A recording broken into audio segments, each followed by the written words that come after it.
3, 2, 1. Bonjour à tous.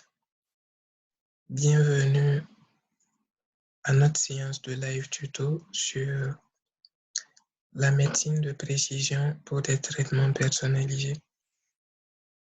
Alors, je commence par un exemple. Supposons qu'on ait deux personnes, M. X et M. Y, qui sont malades du paludisme. Le paludisme, c'est une maladie tropicale qui est due à des piqûres de moustiques. Du coup, ces moustiques transmettent le plasmodium et ça provoque le paludisme. Alors, les médecins vont prescrire le même traitement pour ces messieurs X et Y qui ont été contaminés. Mais ce n'est pas toujours le cas pour tout type de maladies, comme les cancers par exemple. Vous avez des traitements qui sont à base de chimiothérapie seulement et d'autres qui sont des combinaisons de chimiothérapie, de chirurgie et ainsi de suite. Et du coup, c'est dans ce contexte général-là qu'on parle de médecine de précision. On cherche à diversifier les traitements selon les caractéristiques des individus, même s'ils présentent la même maladie. Quelle est la place du statisticien dans ce domaine-là? Ce qu'il peut faire, c'est d'aider les médecins et ou les biologistes à identifier les sous-groupes de patients qui ont des caractéristiques similaires et ce qui servira par la suite à la fabrication de molécules, de médicaments qui peuvent soigner ces maladies. Je suis Sanou Edmond et j'ai eu à travailler sur un projet de ce genre il y a quelques années lorsque j'étais encore à l'école. On devait retrouver des groupes de patients à partir de données omiques. Les données omiques, c'est tout ce qui est données génétiques, protéomiques et transcriptomiques.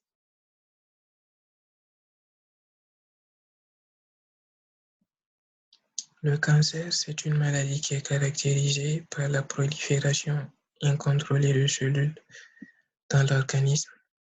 C'est la principale cause de mortalité et de morbidité dans le monde. Et là, je vous présente les chiffres en France qui proviennent de l'INVS. Alors, chaque année, on dénombre à peu près 200 000 nouveaux cas chez les hommes et 150 000 nouveaux cas chez les femmes. Et près de 85 000 décès chez les hommes contre 63 000 chez les femmes. Le type de cancer le plus fréquent chez les hommes, c'est celui de la prostate, 56%. Et le type de cancer le plus fréquent chez les femmes, c'est celui du sein, 48%. Alors, un fun fact dont je veux vous parler, c'est quand je faisais le projet, je ne savais pas que le cancer du sein pouvait aussi concerner les hommes. Oui, les hommes aussi peuvent être touchés par le cancer du sein, mais on ne le sait pas toujours. Pour entrer dans le vif du sujet, je vous fais un petit cours de SVT. On a dû faire ça quand on était encore en terminale. Alors, comme je l'ai déjà dit en intro, les données omiques, quand on parle de données omiques, on fait allusion à la génétique. Et qui dit génétique dit ADN. L'ADN, c'est l'acide désoxyribonucléique. Il est présent dans le noyau de la cellule. C'est une molécule à double brin sous forme des doubles brins enroulés qui contient toute l'information qui est nécessaire au développement, au fonctionnement et à la reproduction de la cellule. Les ADN sont transcrits en ARN messager et ces ARN sont ensuite transformés en protéines dont l'organisme a besoin pour son fonctionnement. Quand vous prenez un chromosome qui contient de l'ADN, vous pouvez le subdiviser en fragments. Et certains de ces fragments peuvent correspondre à des gènes. Alors, les gènes sont responsables de certains processus dans l'organisme. Quand je parle de processus, je veux dire, il y a des gènes qui sont responsables de la couleur de la peau, des yeux, des cheveux.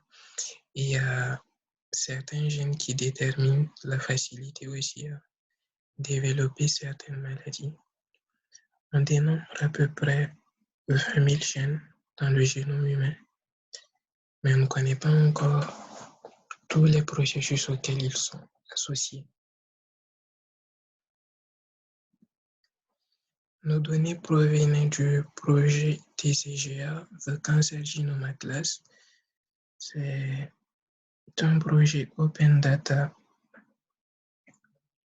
qui recense tout ce qui est données omiques de patients atteints de cancer, tout type de cancer confondu. Et notre population, c'était des patientes atteintes de cancer du sein. On en comptait 1094 et elles provenaient principalement des États-Unis.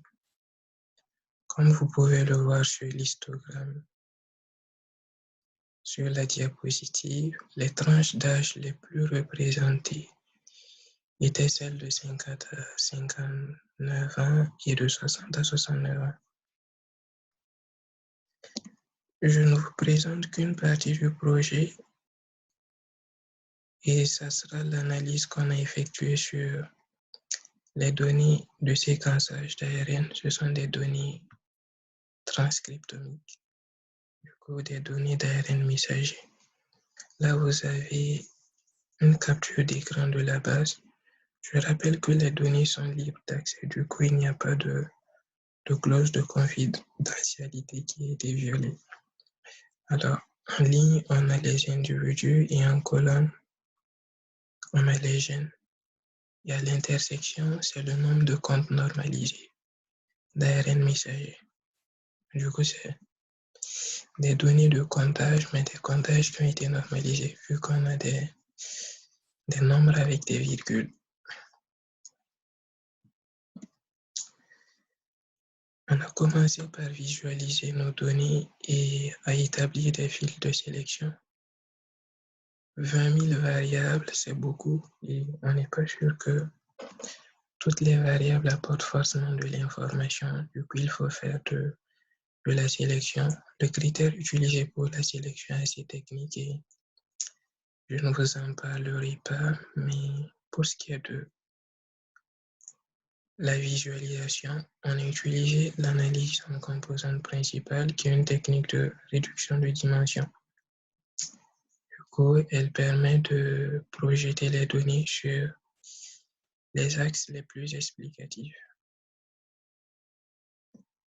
Nous l'avons donc effectué pour l'ensemble de nos données. À gauche, c'est le nuage de points et à droite, le cercle de corrélation. On a un individu ici, assez atypique, qui fait qu'on n'arrive pas à apprécier les caractéristiques des autres patients. Et du coup, ce qu'on va faire, c'est de supprimer cet individu atypique et voir comment les autres se comportent.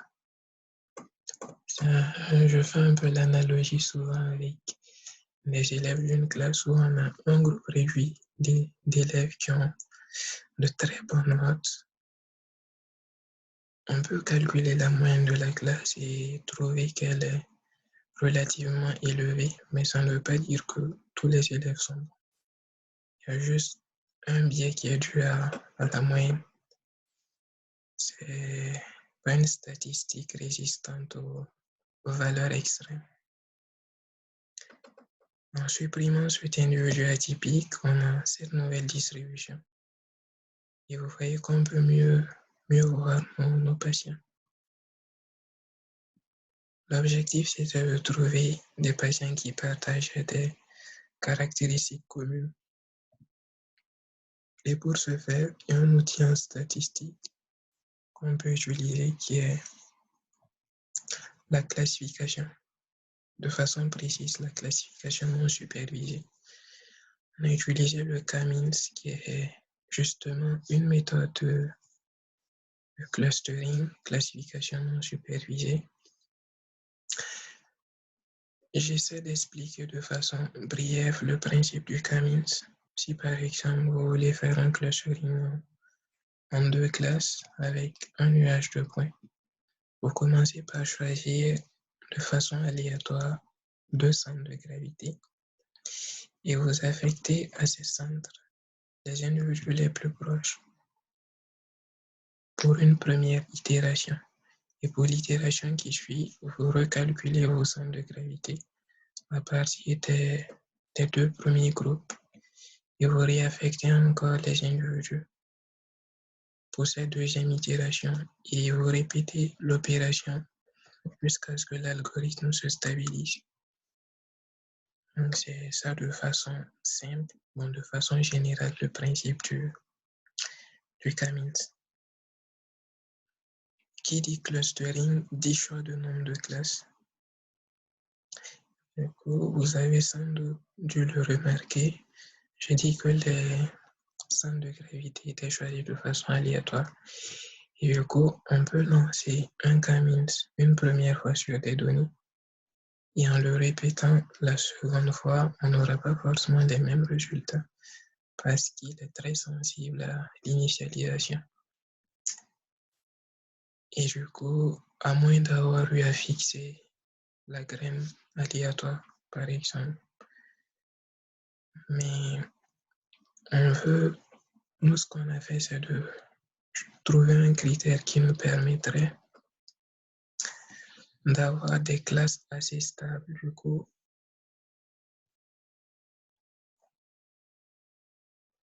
on utilise un algorithme qui est basé sur du rééchantillonnage. En entrée, vous avez le nombre d'individus, l'algorithme de classification, le nombre de réplications.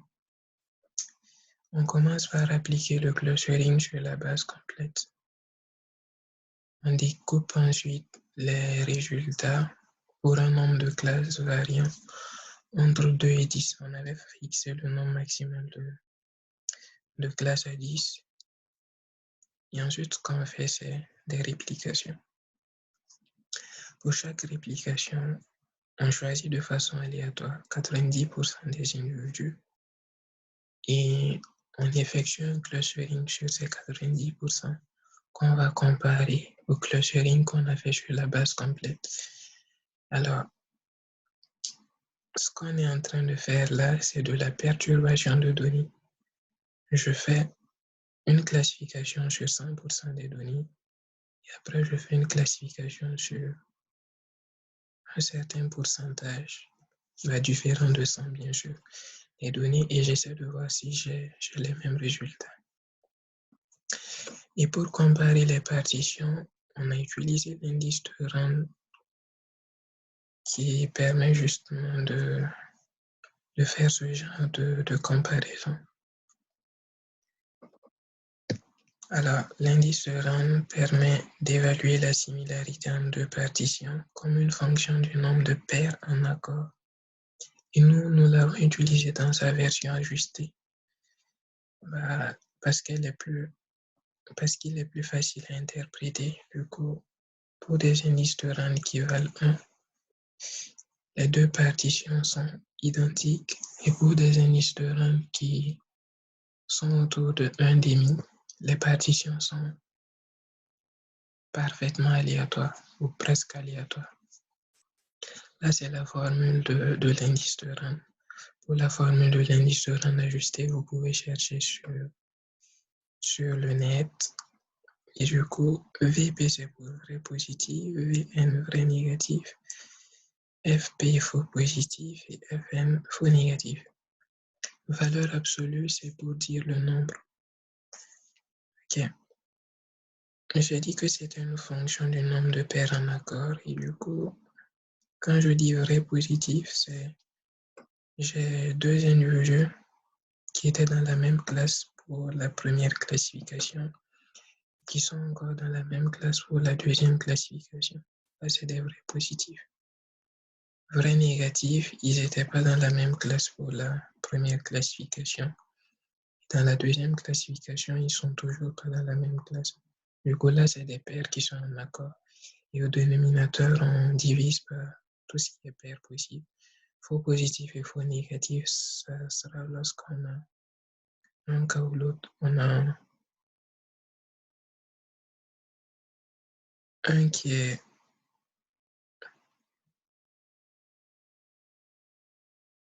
dans la classe et l'autre pas. Et dans la deuxième classification, on a par exemple les deux dans la même classe.